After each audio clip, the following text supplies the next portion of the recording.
Teoría de los tiempos, parte 4. Bienvenidos a Contratesis en temas de economía. En nuestro pasado programa abrimos la incógnita de los tiempos ajenos.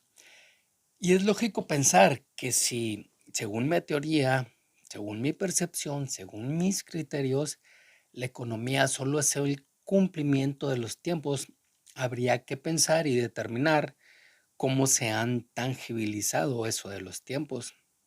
Explico esta parte. ¿Usted cómo le pregunta a su esposo cuando llega la quincena? ¿Cuánto te pagaron? ¿Cuánto ganaste? Y pues claro, porque el tiempo que su esposo aplicó a laborar se tangibilizó en moneda, dinero, billetes, números en su celular o bien en su tarjeta de crédito. Imposible determinar en el uso común un pago de actividades con tiempo, pero, por ejemplo, en algunas sociedades como en Estados Unidos, es muy común que la población se exprese en términos de tiempo-dinero. ¿Cuánto te pagan en tu trabajo? $11 la hora, $15 la hora, $20 la hora. Es decir, siempre se expresa ese comparativo tiempo-dinero. Del mismo modo, cuando uno realiza un trámite de crédito, se tiene que expresar el monto total anual que el solicitante ganaría ese año. $40,000 al año, 80,000, $200,000 al año, etcétera. Y esta dinámica de expresión tiempo-dinero o dinero-tiempo se realiza porque el trabajo es un pasivo variable para el deudor, o sea, para el patrón. Solo en algunos países, ¿no? Ahorita lo explico. Y es un activo variable para el acreedor, o sea, para el empleado. Mire, sin meterme en tecnicismos, solo ejemplifico esto. Si una fábrica en Estados Unidos, a medio turno, de media semana, decide que ya detendrá las máquinas y manda a todo el mundo a su casa, no existe la exigibilidad del pago improductivo, es decir, solo pagará los minutos trabajados sin repercusiones para el patrón, porque su legislación está más basada en tiempo que en derechos legales. Y mire, soy chairo, pero estoy de acuerdo en esta parte de la economía, porque puedes negociar individualmente habilidades, esfuerzo, desempeño.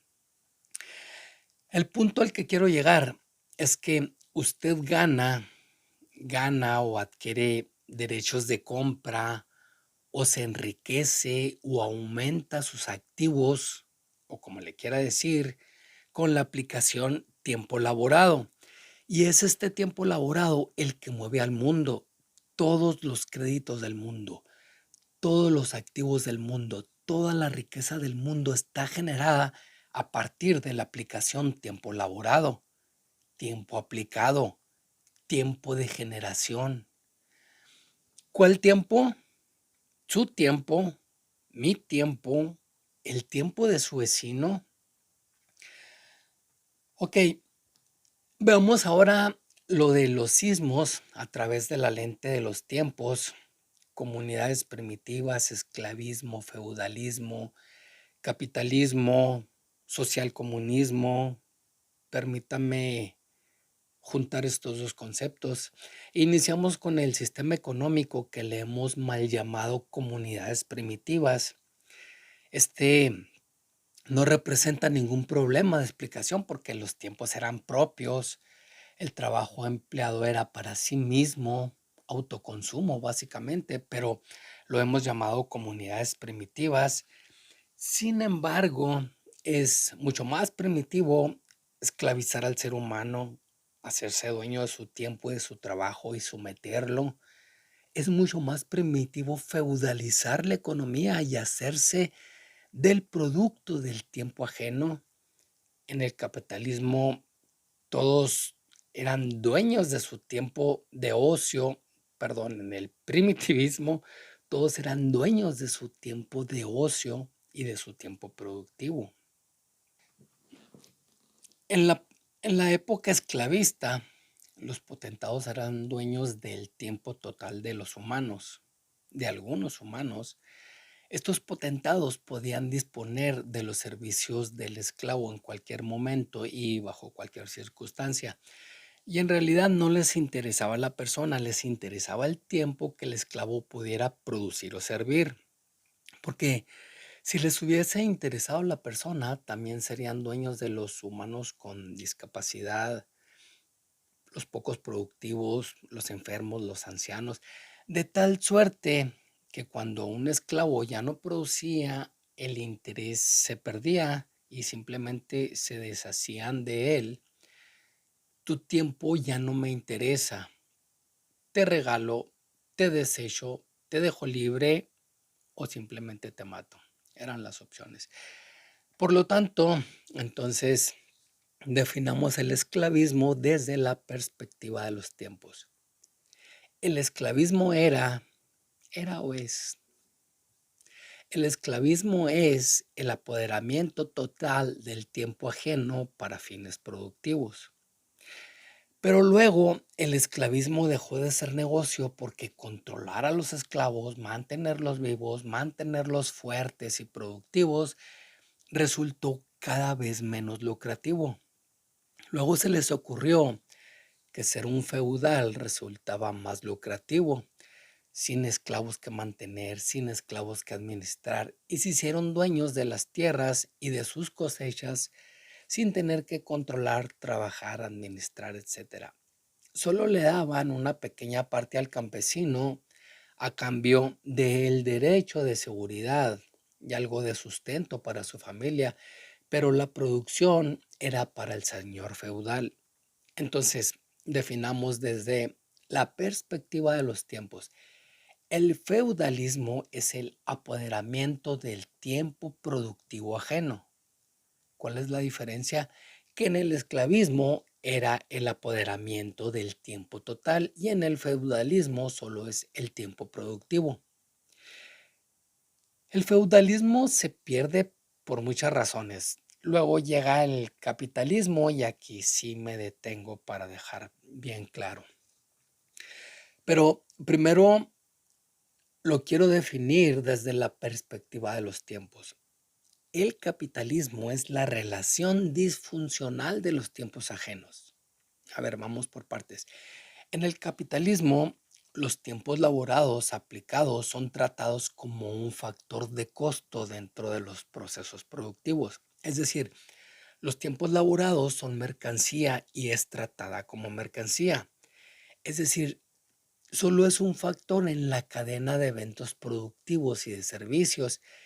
Y la verdad es que no importaría si es tratada como una mercancía, siempre y cuando se le otorgara el justo valor a esa mercancía. Ya hablamos en otro podcast de la diferencia que existe entre precio, costo y valor. Chéquenlo, por ahí está. Porque finalmente es una aportación de tiempo que se otorga para lograr un fin. Sin esta aportación de tiempo laborado, no existiría nada en el mundo, ni un alfiler, ni un edificio, ni un aeroplano, pero tampoco sobreviviría la mayoría de la población. Es decir, nos necesitamos. Pero al igual que en el esclavismo y el feudalismo, se imponían criterios injustos y avalados por los regidores, gobernantes, reyes, el clero, emperadores, dictadores, etcétera.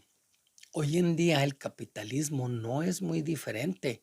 Los dueños del capital determinan el valor de nuestro tiempo avalado por los gobiernos e incorrectamente lo devalúan. Cuando digo incorrectamente es porque no se han dado cuenta que la suma de los desarrollos individuales los harían inmensamente ricos, estúpidamente ricos, insoportablemente ricos. Entiéndanlo ya. Pero como es una mezcla de nosotros los seres humanos entre egoísmo y falta de análisis, se sigue devaluando el tiempo laboral. Carlos Marx le decía la metamorfolización de los salarios, la metamorfolización de los salarios. Así es que en el capitalismo no existe una relación justa entre los tiempos laborados y los tiempos productivos plusválicos. Repetimos la idea con la definición del capitalismo desde el punto de vista de los tiempos. ¿Qué es el capitalismo? Es la relación disfuncional de los tiempos ajenos. Comunismo es la búsqueda de la equidad entre los tiempos ajenos. Y me atrevo a decir que es la búsqueda porque aún no hay una plena aplicación de un verdadero comunismo y para ser sinceros, nunca la habrá.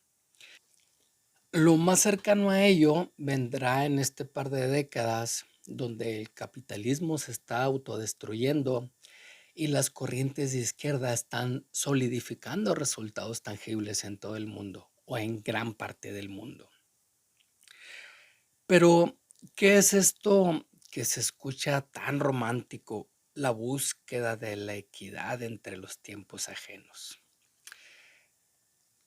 Pongo un ejemplo.